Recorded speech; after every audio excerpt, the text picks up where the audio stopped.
Hello' বন্ধুসকল, মই বজিদুল হক আজি উপস্থিত আছোঁ নলবাৰী বেলচৰ এখন গাঁৱত।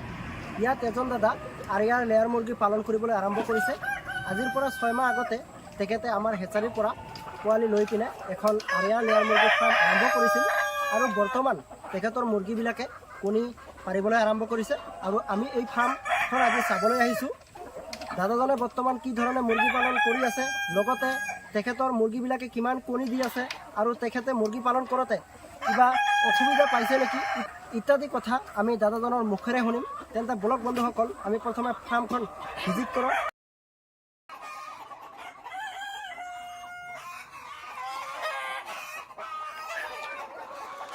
বন্ধুসকল, এইবিলাক মুৰ্গীৰ বয়স বৰ্তমান 6 মাহ চলি আছে আৰু এইবিলাক মুৰ্গীয়ে 4.5 মাহ বয়সৰ পৰা কণী পাৰিবলৈ আৰম্ভ কৰিছে আৰু বৰ্তমান সময়ত 70% ওপৰত কণী পাৰি আছে বুলি দাদাজনে আমাক জনাইছে। তেখেতৰ মুৰ্গীবিলাক বহুত হেল্ডি আৰু ধুনীয়া আছে।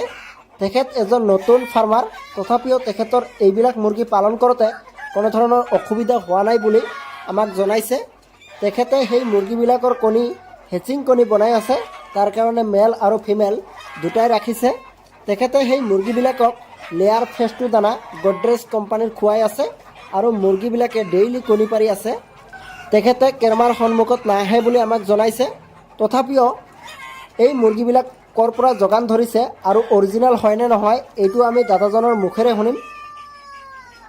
বন্ধুসকল, ইয়াতে দাদাৰ পৰা মই আৰু এটা কথা জানিব বিচাৰিম যে বহুত দাদা আমাক কমেণ্ট কৰি থাকে যে আৰিয়াৰ লেয়াৰ মুৰ্গী আপোনাৰ হেচাৰীৰ পৰা অৰিজিনেল পোৱা যায় নে নাই। সেইবাবে আপুনি ক'ৰ পৰা পোৱালি সংগ্ৰহ কৰিছিল? আপোনাৰ হেচাৰীৰ পৰা। আমাৰ হেচাৰীৰ পৰা। কিবা আপুনি ইয়াত পোৱালিবিলাক অৰিজিনেল হয় নে নহয়? 100% অৰিজিনেল হয়। বহুত দাদা আমাক কমেণ্ট কৰি থাকে যে আপোনাৰ পৰা মানে এনেকুৱা হৈছে অসমত বহুত হেচাৰী বা বহুত ডিলাৰৰ পৰা পোৱালি লয়।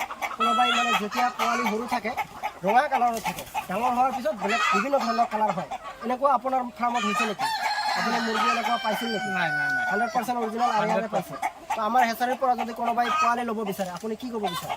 ল'ব পাৰে পোৱালি দি আছে আৰায়াৰ পোৱালি।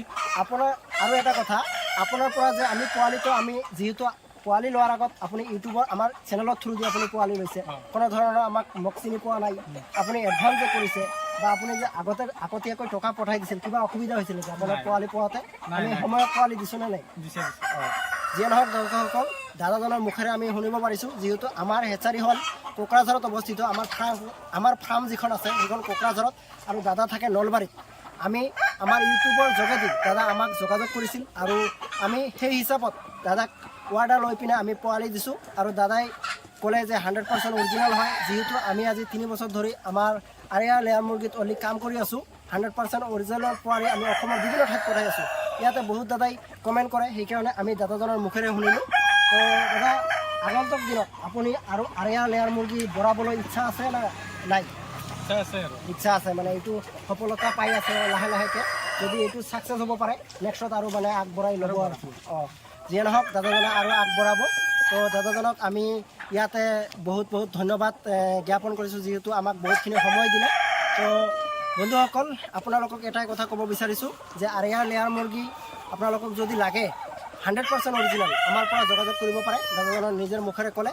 তো আমাৰ হেচাৰীৰ এড্ৰেছ আপোনালোকক প্ৰতিটো ভিডিঅ'ত দিয়া হয় যে কোকৰাঝাৰ আমাৰ হেচাৰী অৱস্থিত, তাত আমাৰ আৰিয়া লেয়াৰ মুৰ্গী অৰিজিনেল পালন কৰি আছোঁ।